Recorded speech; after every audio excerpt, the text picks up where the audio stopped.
Subscribe कीजिए are K learning channel को और बेल आइकन दबाइए लेटेस्ट वीडियो सबसे पहले पाने के लिए।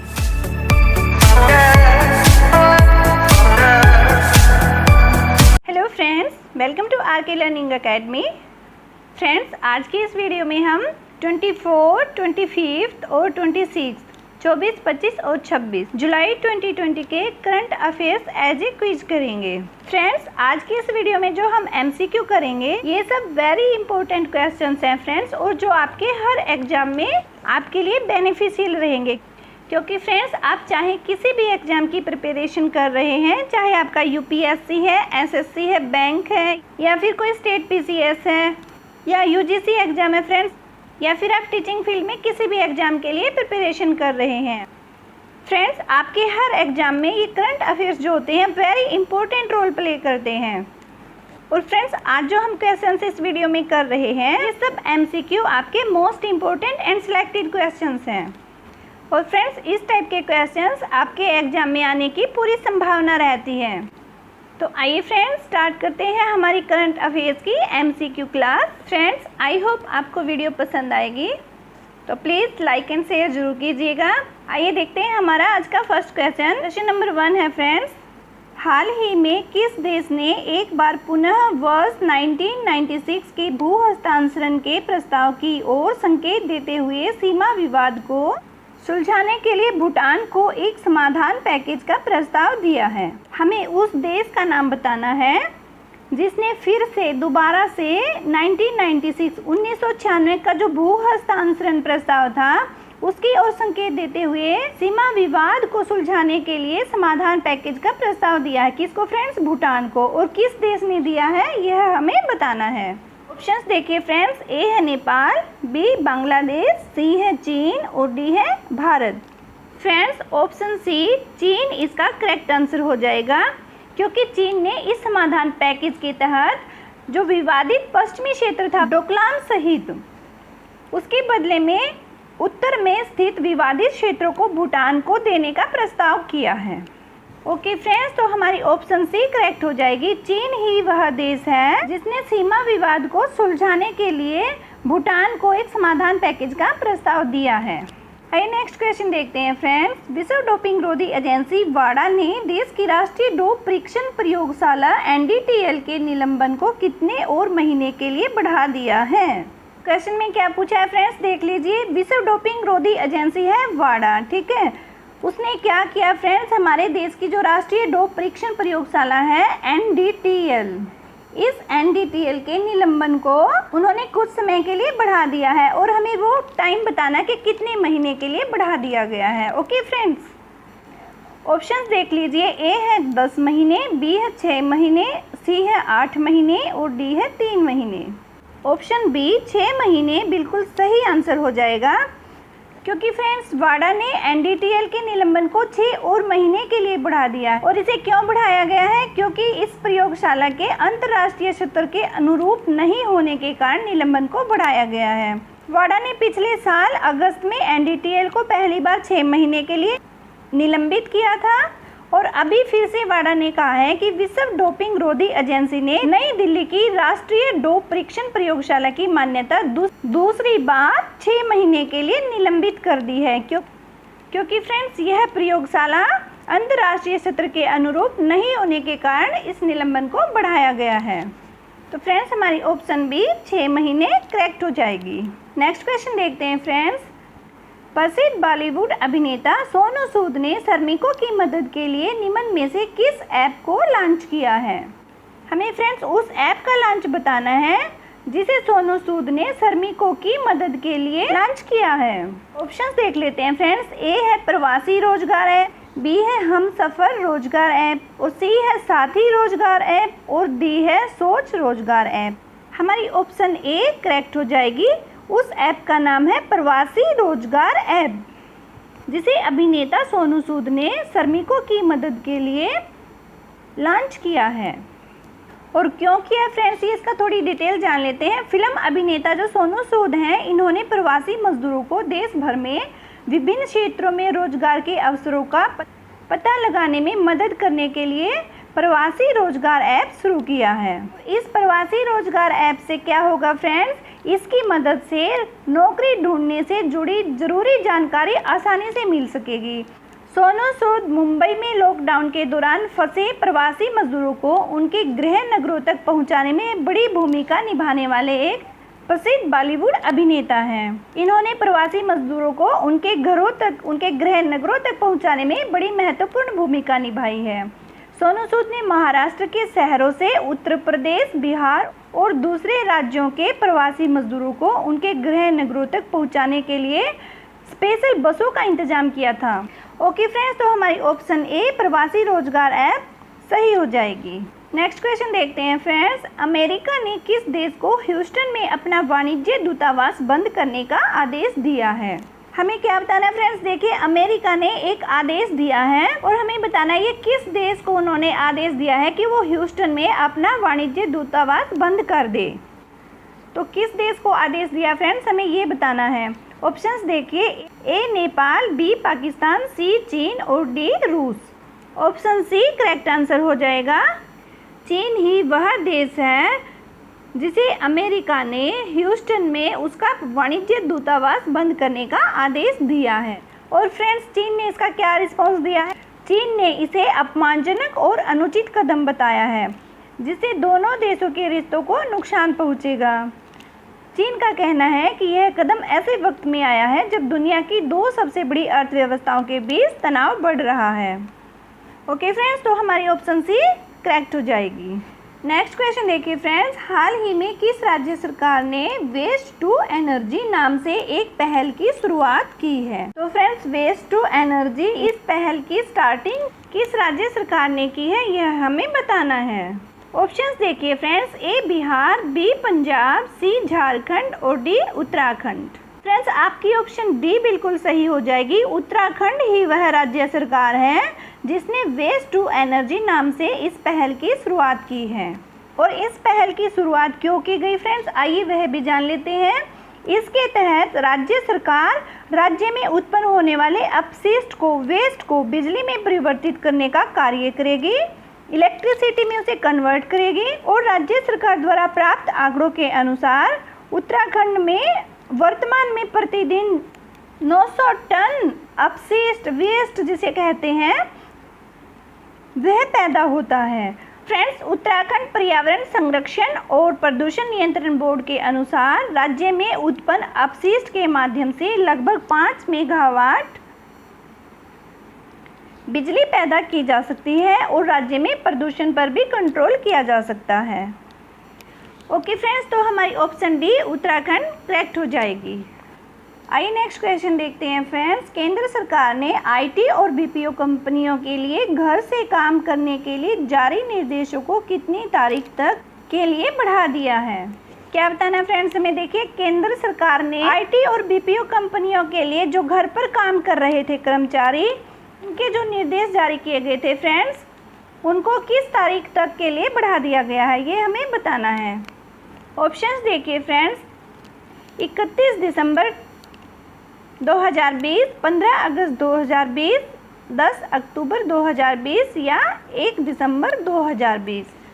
ऑप्शन ए हमारा सही आंसर हो जाएगा। 31 दिसंबर 31 दिसंबर 2020 तक केंद्र सरकार ने आईटी और बीपीओ कंपनियों के लिए घर से काम करने के लिए जारी निर्देशों को बढ़ा दिया गया है।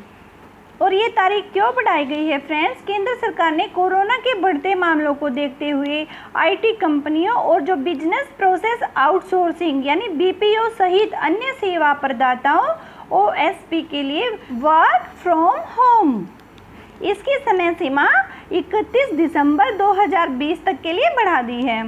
और इससे पहले ये कितनी थी फ्रेंड्स, और इससे पहले ये 31 जुलाई 2020 तक 31 जुलाई 2020 तक की इसकी समय सीमा रखी गई थी। और अब 21 जुलाई 2020 को इसके विषय में निर्देश जारी किए गए हैं। आईटी कंपनी और बीपीओ सहित अन्य ओएसपी के जो वर्कर हैं, कर्मचारी हैं, उनको वर्क फ्रॉम होम के तहत 31 दिसंबर तक घर से ही कार्य करने के लिए निर्देश दिए गए हैं। और फ्रेंड्स, आईटी कंपनियों के लगभग 85% तक जो कर्मचारी हैं वो घर से ही काम कर रहे हैं। केवल जो बहुत ही ज़्यादा अर्जेंट वर्क होते हैं उसी के लिए कर्मचारी कार्यालय या ऑफिस में जा रहे हैं। ओके फ्रेंड्स, तो हमारी ऑप्शन ए बिल्कुल सही हो जाएगी। 31 दिसंबर 2020 तक के लिए यह समय सीमा बढ़ा दी गई है। ओके फ्रेंड्स, नेक्स्ट क्वेश्चन देखते हैं फ्रेंड्स। निम्न में से किस मशहूर मंदिर ने आदि महोत्सव जुलाई अगस्त के उपलक्ष्य पर झंडा फहराया? क्या बताना फ्रेंड्स? उस मंदिर का नाम बताना, उस फेमस टेम्पल का नाम बताना जिसने आदि महोत्सव जो जुलाई और अगस्त में मनाया जाता है उसकी सेलिब्रेशन पर झंडा फहराया है। ऑप्शंस देखिए, ए मीनाक्षी मंदिर, बी महाकालेश्वर मंदिर, सी अयोध्या मंदिर और डी ऑप्शन है आपकी दक्षिणेश्वर काली मंदिर। हमारी ऑप्शन ए सही हो जाएगी। मीनाक्षी मंदिर ही वह मशहूर मंदिर है जिसने जुलाई अगस्त में मनाए जाने वाले आदि महोत्सव के उपलक्ष्य पर झंडा फहराया है। फ्रेंड्स, ये आदि महोत्सव होता क्या है? ये तमिलनाडु के किसानों के द्वारा मनाया जाने वाला एक फेस्टिवल होता है और यह महोत्सव तमिल महीने आदि के 18वें दिन मनाया जाता है। और मीनाक्षी मंदिर को मीनाक्षी अम्मान या मीनाक्षी सुंदरेश्वर मंदिर भी कहा जाता है। और फ्रेंड्स, ये मीनाक्षी मंदिर कहाँ पर सिचुएटेड है? ये तमिलनाडु के मदुरई में स्थित है और इस मंदिर को स्थापत्य एवं वास्तुकला की दृष्टि से आधुनिक विश्व के आश्चर्यों में गिना जाता है। इंडिया के साथ साथ पूरे वर्ल्ड में भी फेमस है फ्रेंड्स ये मीनाक्षी टेम्पल जो तमिलनाडु के मदुरई में स्थित है। नेक्स्ट क्वेश्चन देखते हैं फ्रेंड्स। भारतीय क्रिकेट कंट्रोल बोर्ड बीसीसीआई किस देश में इंडियन प्रीमियर लीग आईपीएल 2020 आयोजित करना चाहता है? क्या पूछा है फ्रेंड्स? देखिए, जो बीसीसीआई है भारतीय क्रिकेट कंट्रोल बोर्ड आईपीएल को आयोजित करवाना चाहता है 2020 का। इसका आयोजन कहाँ कराना चाहता है? हमें उस देश का नाम बताना है। ऑप्शंस देखिए, ए नेपाल, बी चीन, सी पाकिस्तान, डी संयुक्त अरब अमीरात। ऑप्शन डी बिल्कुल सही हो जाएगी। संयुक्त अरब अमीरात ही करेक्ट आंसर है, क्योंकि फ्रेंड्स देखिए एशिया कप और T20 ये दोनों तो कोरोना महामारी के कारण रद्द कर दिए गए। अब T20 विश्व कप अक्टूबर-नवंबर में ऑस्ट्रेलिया में खेला जाना था, लेकिन कोरोना के कारण इसे भी रद्द कर दिया गया है। अब ऐसा कहा जा रहा है कि इंडियन प्रीमियर लीग, जिसे आईपीएल भी कहते हैं, इसका जो 13वां संस्करण है, 13वां संस्करण है, उसे कोरोना के भेंट नहीं चढ़ाया जाएगा और इसीलिए बीसीसीआई चाहता है कि इसे संयुक्त अरब अमीरात में कराया जाए और इसकी पॉसिबिलिटी भी लग रही है। फ्रेंड्स, ये 13वां आईपीएल 29 मार्च को शुरू होने वाला था, लेकिन कोरोना के कारण इसे भी पोस्टपोन कर दिया गया और अब बीसीसीआई इसका आयोजन कहाँ पर कराना चाहता है? संयुक्त अरब अमीरात में, इसलिए हमारी ऑप्शन डी करेक्ट हो जाएगी। नेक्स्ट क्वेश्चन देखिए फ्रेंड्स। डीआरडीओ द्वारा भारतीय सेना हेतु स्वदेशी विकसित ड्रोन का नाम क्या है? हमें बताना क्या फ्रेंड्स? देखिए, डीआरडीओ ने एक ड्रोन का विकास किया है भारतीय सेना के लिए, ठीक है। हमें उस ड्रोन का नाम बताना है। ऑप्शंस देखिए फ्रेंड्स, ए है भारत, बी है भीषम, सी है करण और ऑप्शन डी है पृथ्वी। हमारी ऑप्शन ए करेक्ट हो जाएगी। भारत ही वह डेवलप किया हुआ ड्रोन है जिसे डीआरडीओ ने भारतीय सेना के लिए विकसित किया है। और फ्रेंड्स, ये स्वदेशी विकसित है, मेड इन इंडिया है।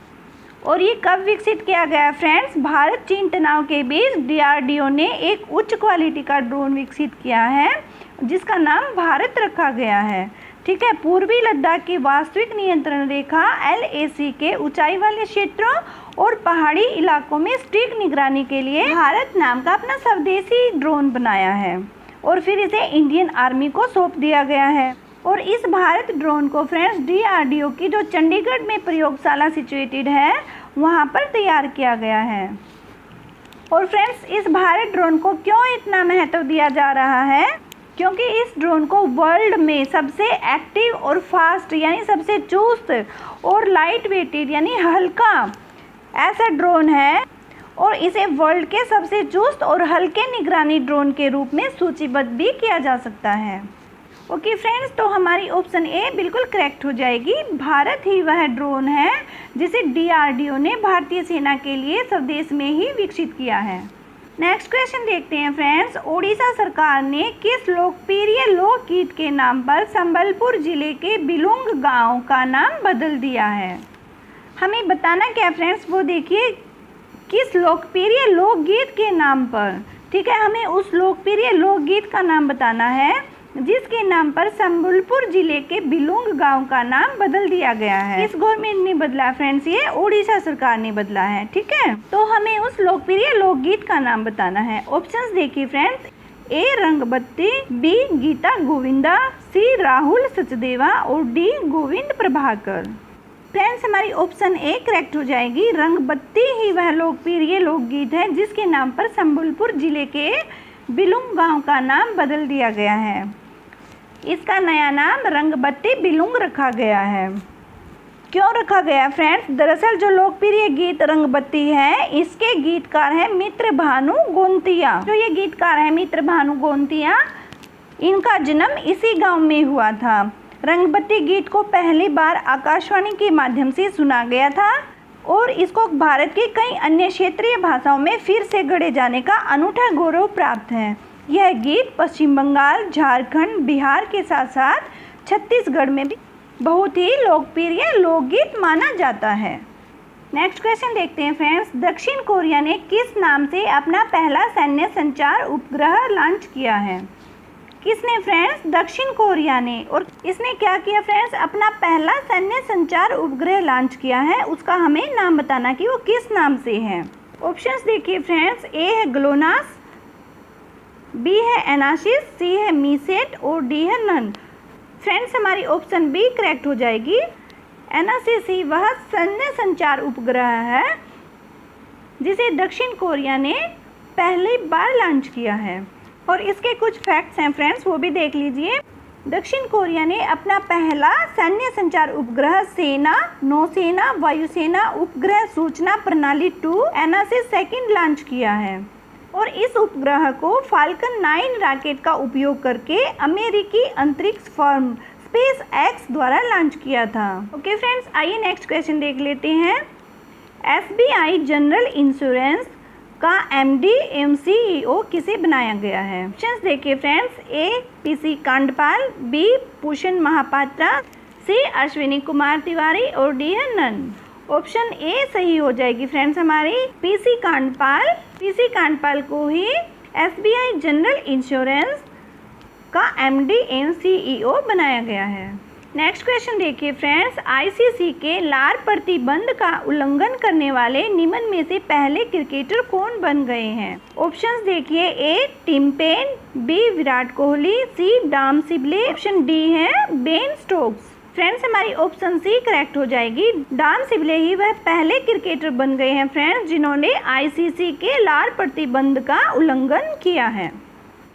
नेक्स्ट क्वेश्चन देखिए फ्रेंड्स, आईसीसी टेस्ट रैंकिंग में जेसन होल्डर को पछाड़कर हाल ही में कौन नंबर 1 ऑलराउंडर बन गया है? देखिए क्या बताना फ्रेंड्स, हमें आईसीसी की टेस्ट रैंकिंग में जेसन होल्डर को पछाड़ दिया है। किसने पछाड़ दिया फ्रेंड्स? हमें उस प्लेयर का नाम बताना है कि वह कौन प्लेयर है जो नंबर 1 ऑलराउंडर बन गए हैं। किसमें? आईसीसी की टेस्ट रैंकिंग में। आइए ऑप्शंस देख लेते हैं, A Ravindra Jadeja, B Ben Stokes, C Naseem Shah और डी है हार्दिक पांड्या। फ्रेंड्स हमारी ऑप्शन बी करेक्ट हो जाएगी। बेन स्टोक्स ही वह क्रिकेटर है जिसने जेसन होल्डर को पछाड़कर नंबर 1 ऑलराउंडर प्लेयर होने का खिताब जीता है। नेक्स्ट क्वेश्चन देखिए फ्रेंड्स, किस राज्य सरकार ने हाल ही में मधु बाबू पेंशन योजना के तहत ट्रांसजेंडर समुदाय को शामिल किया है? देखिए फ्रेंड्स हमें बताना क्या है, उस राज्य सरकार का नाम बताना है जिसने मधु बाबू पेंशन योजना के तहत ट्रांसजेंडर कम्युनिटी जो है उसको इंक्लूड किया है, उसको शामिल किया है।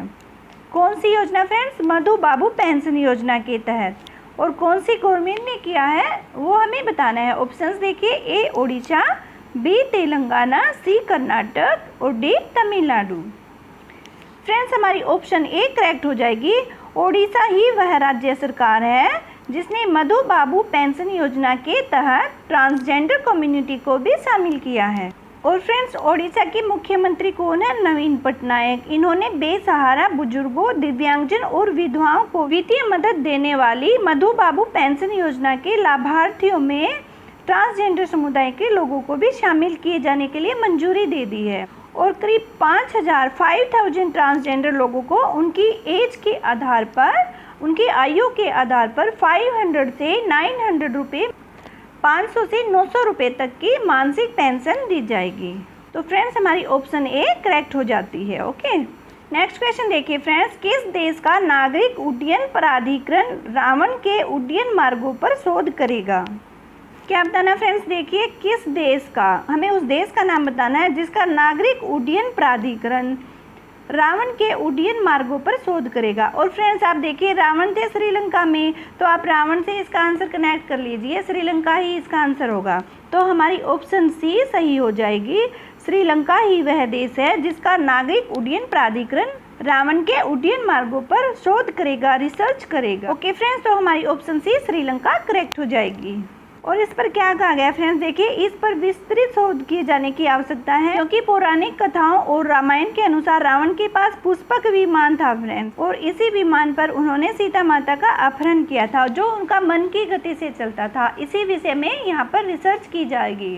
फ्रेंड्स श्रीलंका के नागरिक उड्डयन प्राधिकरण ने 5000 साल पहले जो रावण के द्वारा उड़ान भरने के लिए इस्तेमाल किए जाने वाले तरीके थे उनको समझने के लिए यह पहल शुरू की गई है। ओके, नेक्स्ट क्वेश्चन देखिए फ्रेंड्स, रिफ्यूजी इंटरनेशनल की एक रिपोर्ट के अनुसार कोरोना महामारी ने दुनिया में कितने लोगों का रहने का ठिकाना छीन लिया है? किसकी रिपोर्ट के अकॉर्डिंग बताना फ्रेंड्स, रिफ्यूजी इंटरनेशनल की एक रिपोर्ट है, ठीक है, उसके अनुसार हमें बताना है कि कोरोना महामारी की वजह से दुनिया में कितने लोगों का रहने का जो स्थान है, ठिकाना है, उसे छीन लिया गया है।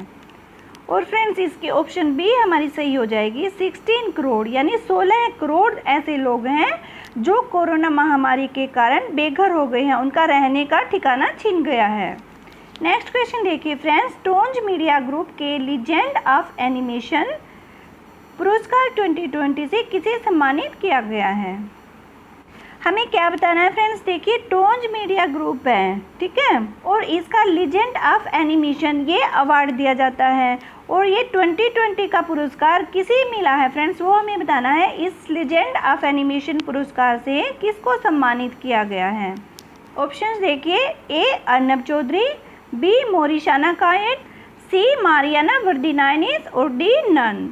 ऑप्शन ए हमारी करेक्ट हो जाएगी, अर्नब चौधरी ही वह व्यक्ति हैं जिन्हें टोंज मीडिया ग्रुप के लीजेंड ऑफ एनिमेशन अवार्ड 2020 से सम्मानित किया गया है। फ्रेंड्स वीडियो ज़्यादा लॉन्ग बन जाएगा, इसलिए हम ये लास्ट वाले सेशन के जो क्वेश्चंस हैं इनको एज ए वन लाइनर फटाफट रिवीजन में कर लेते हैं। तो फ्रेंड्स आपके 24, 5th एंड 26 इन 3 डेज के जो मोस्ट इम्पोर्टेंट MCQ हैं फ्रेंड्स, वही हम इस वीडियो में कर रहे हैं। आइए फ्रेंड्स इनको हम एज ए वन लाइनर कर लेते हैं ताकि आपकी रैपिड रिवीजन भी हो जाए और हमारी ये वीडियो भी ज़्यादा लॉन्ग ना बने। आइए देखते हैं फ्रेंड्स, हाल ही में किस देश ने अपना पहला मंगल mission Mars mission Tianwen 1 launch कर दिया है? सही आंसर है फ्रेंड्स चीन। Micro finance institutions network MFIN के नए CEO और निदेशक कौन बनाए गए हैं? इसका सही आंसर हो जाएगा फ्रेंड्स आलोक मिश्रा। आलोक मिश्रा को MFIN का नया CEO और डायरेक्टर यानी निदेशक बनाया गया है। नेक्स्ट देखिए फ्रेंड्स, राष्ट्रीय खनिज विकास निगम NMDC के नए अध्यक्ष और प्रबंध निदेशक CMD कौन बनाए गए हैं? क्या बताना है फ्रेंड्स, वो देखिए NMDC यानी राष्ट्रीय खनिज विकास निगम, इसका नया अध्यक्ष और प्रबंध निदेशक CMD किसे बनाया गया है? इसका सही आंसर हो जाएगा फ्रेंड्स सुमित देव, ठीक है, सुमित देव को NMDC का नया अध्यक्ष और प्रबंध निदेशक यानी CMD बनाया गया है। नेक्स्ट क्वेश्चन देखिए फ्रेंड्स, तुर्कमेनिस्तान को विश्व व्यापार संगठन से मिला ऑब्जर्वर का दर्जा दिया गया है। अब विश्व व्यापार संगठन ने कुल कितने ऑब्जर्वर हो गए हैं? और इसका सही आंसर हो जाएगा फ्रेंड्स 25 ऐसे ऑब्जर्वर बन गए हैं जिनको अब विश्व व्यापार संगठन में शामिल किया गया है। और हाल ही में तुर्कमेनिस्तान को विश्व व्यापार संगठन ने ऑब्जर्वर का दर्जा दिया है। ओके फ्रेंड्स, नेक्स्ट क्वेश्चन देखिए फ्रेंड्स, राष्ट्रीय प्रसारण दिवस नेशनल ब्रॉडकास्टिंग डे किस दिन मनाया जाता है? ये मनाया जाता है आपका 23 जुलाई को, 23 जुलाई को राष्ट्रीय प्रसारण दिवस मनाया जाता है। नेक्स्ट क्वेश्चन देखिए फ्रेंड्स, अंतर्राष्ट्रीय सौर गठबंधन फ्रेमवर्क समझौता, international solar alliance framework agreement, इस पर हस्ताक्षर करने वाला निकारागुआ कौन सा देश बन गया है? ठीक है, कौन सा देश बना है निकारागुआ जिसने अंतर्राष्ट्रीय सौर गठबंधन फ्रेमवर्क समझौते पर हस्ताक्षर किए हैं? International solar alliance framework agreement पर जिसने साइन किए हैं वो है निकारागुआ। और वो कौन सा ऐसा देश बन गया ये हमें बताना है फ्रेंड्स। ओके, और ये 87वां देश बन गया फ्रेंड्स। निकारागुआ से पहले 86 कंट्रीज इस अंतर्राष्ट्रीय सौर गठबंधन फ्रेमवर्क समझौते पर हस्ताक्षर कर चुकी हैं और निकारागुआ अब 87वां ऐसा देश बन गया है जिसने इस पर हस्ताक्षर किए हैं।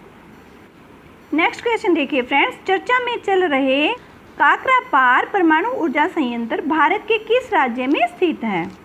कौन सा संयंत्र फ्रेंड्स? काकरापार परमाणु ऊर्जा संयंत्र। क्या पूछा है? भारत की कौन सी स्टेट में सिचुएटेड है, किस राज्य में स्थित है? और इसका सही आंसर है फ्रेंड्स गुजरात। गुजरात ही भारत का वह राज्य है, इंडिया की ऐसी स्टेट है जहाँ पर काकरापार परमाणु ऊर्जा संयंत्र स्थापित है। नेक्स्ट क्वेश्चन देखिए फ्रेंड्स, न्यूक्लियर सिक्योरिटी इंडेक्स 2020 के अनुसार परमाणु सामग्री संभालने में पहले स्थान पर कौन सा देश है? क्वेश्चन क्या है फ्रेंड्स, देखिए न्यूक्लियर सिक्योरिटी इंडेक्स 2020 इसके अनुसार, ठीक है, परमाणु सामग्री को संभालने के लिए पहले स्थान पर कौन सा देश है? फर्स्ट पोजीशन कौन सी देश की है जो कि परमाणु सामग्री को संभालने में सक्षम है? इसका सही आंसर हो जाएगा फ्रेंड्स ऑस्ट्रेलिया। ऑस्ट्रेलिया ही वह देश है जो परमाणु सामग्री संभालने में पहले स्थान पर आता है और ये किसके अनुसार कहा गया है? न्यूक्लियर सिक्योरिटी इंडेक्स 2020 के according. Okay friends, next question देखिए फ्रेंड्स, न्यूक्लियर सिक्योरिटी इंडेक्स 2020 किसके द्वारा जारी किया गया है? इसका सही आंसर हो जाएगा nuclear threat initiative. Nuclear threat initiative के द्वारा ही न्यूक्लियर सिक्योरिटी इंडेक्स 2020 जारी किया गया है। ओके फ्रेंड्स, और आइए फ्रेंड्स आज का लास्ट क्वेश्चन कर लेते हैं। न्यूक्लियर सिक्योरिटी इंडेक्स 2020 के अनुसार किस देश की परमाणु सामग्री संभालने की व्यवस्था सबसे खराब है? और इसका सही आंसर हो जाएगा north Korea. Friends, nuclear security index 2020 के अनुसार परमाणु सामग्री को संभालने की सबसे खराब व्यवस्था वाला देश नॉर्थ कोरिया को ही कहा गया है। आई होप आपको वीडियो पसंद आई होगी और आपके लिए बेनिफिशियल भी रही होगी। फ्रेंड्स, अगर आपको वीडियो पसंद आई है तो प्लीज़ लाइक एंड शेयर जरूर कीजिएगा। फ्रेंड्स, अपने एग्जाम्स की प्रिपरेशन के लिए आप इन क्वेश्चंस की PDF हमारे टेलीग्राम चैनल से डाउनलोड कर सकते हैं। आप हमें इंस्टाग्राम एंड फेसबुक पर भी फॉलो कर सकते हैं। फ्रेंड्स, इन सब का लिंक आपको वीडियो के डिस्क्रिप्शन बॉक्स में प्रोवाइड कराया जाएगा, तो आप वहां से क्वेश्चंस की PDF लेकर अपनी प्रैक्टिस कर सकते हैं। ओके फ्रेंड्स, हमने इस वीडियो में मोस्ट इम्पोर्टेंट MCQs को किया। फ्रेंड्स, ये सिलेक्टेड क्वेश्चंस हैं, आई होप आपके लिए बेनिफिशियल होंगे। फ्रेंड्स, अगर आपको अच्छा लगे तो चैनल को सब्सक्राइब कीजिएगा और कमेंट सेक्शन में कमेंट करना मत भूलिएगा। ओके फ्रेंड्स, मिलते हैं फिर नेक्स्ट क्लास में। Thanks for watching this video.